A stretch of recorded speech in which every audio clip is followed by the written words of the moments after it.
Well, hello, friend. We are the Berry family, and this is our daily bread, where our goal is to keep it simple and steward our bodies with real food, real nourishment, with real kids in a real messy and bustling kitchen. Thank you for being here, friend. Thank you for your interest in simple living. Today, my sweet girl and I are refilling our granola jar. We are making a very, very basic recipe, but this can be jazzed up however you want with nuts and dried fruits as you desire. I'll be sure to type up the recipe for you. But for now, please join us as we make this very simple treat. We only need 5 ingredients to make a basic granola, and they are maple syrup, an oil or melted fat, cinnamon or pumpkin pie spice, salt, and oats. That's it.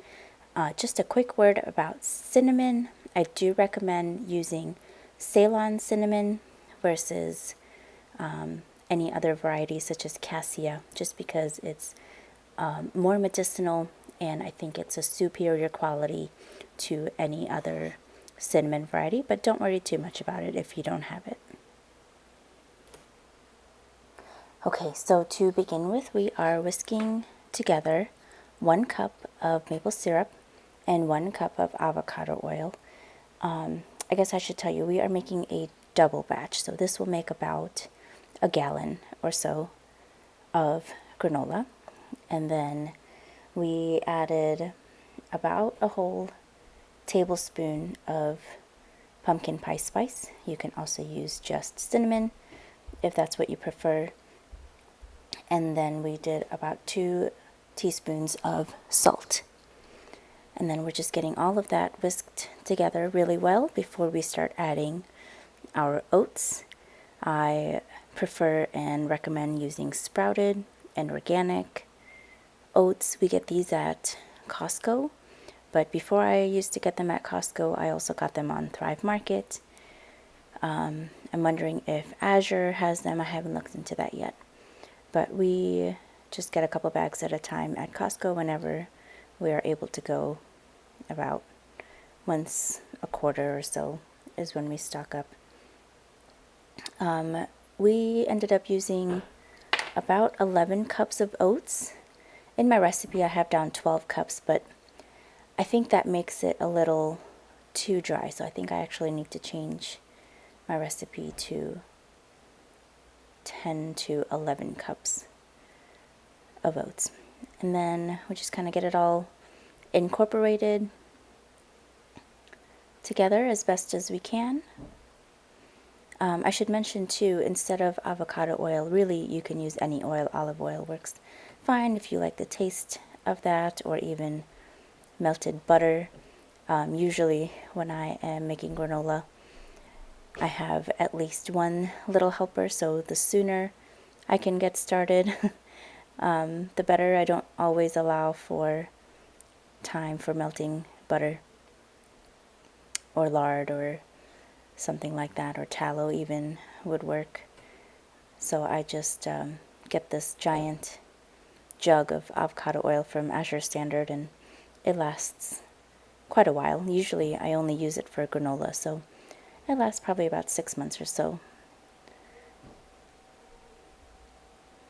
And we're just kind of getting everything mixed up, and then we'll dump it on the pan and spread it out evenly and stick it in the oven at 250 for about an hour, and then I turn the pan around. My oven doesn't cook very evenly, so I feel like I do need to at least flip it around halfway through baking. Sometimes I have even forgotten or been too lazy or too busy to do that, and it has turned out just fine. At that halfway point, after about 45 minutes to an hour, if you would like to stir it, that would be fine too. I used to stir it, but over time I have just let it go and gotten lazy and just left it alone. Most of the time I will turn the pan around. Sometimes I won't even do that, and it turns out just fine every single time. Stand back.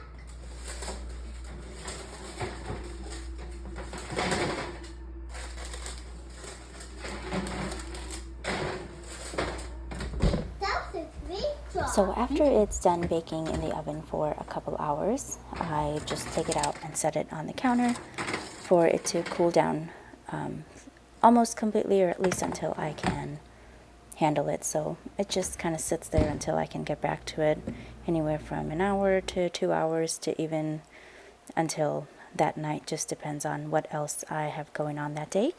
And then I just kind of start in the corners and start breaking up chunks because I didn't stir it halfway through. It's all one giant clump.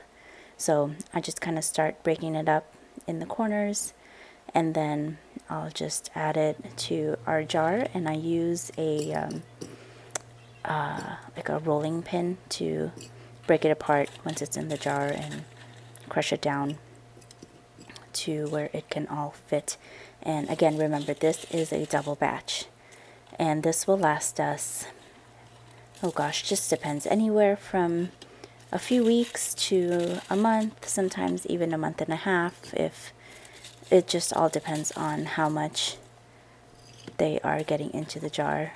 My one child loves having cereal as a snack, so she will usually have it about every other day, sometimes even daily, and sometimes multiple times a day, and other times she'll go, even days or weeks without having any. So it just all depends on how often they eat it. Now, usually when I am baking granola, or cereal as my kids call it, I will make a quadruple batch. So I make 2 large sheet pans worth of it, and 1 gallon of it, so a double batch. 1 gallon of it will go to the office with my husband for his snack or breakfast or whatever he needs it for, and then I keep this gallon jar at home and then just remake as needed. Well, that's all I have for you today, friend. I hope this was helpful. I hope that you see how easy it is to make your own cereal at home, and you can change up the spices as you want. I hope one day I can get to the point where a child can take over this responsibility completely. And sometimes I've even had my husband make it. It's just so simple. So let me know if you have any questions or if there's any other tutorial you would like. Thanks for being here, friend. Until next time, God bless.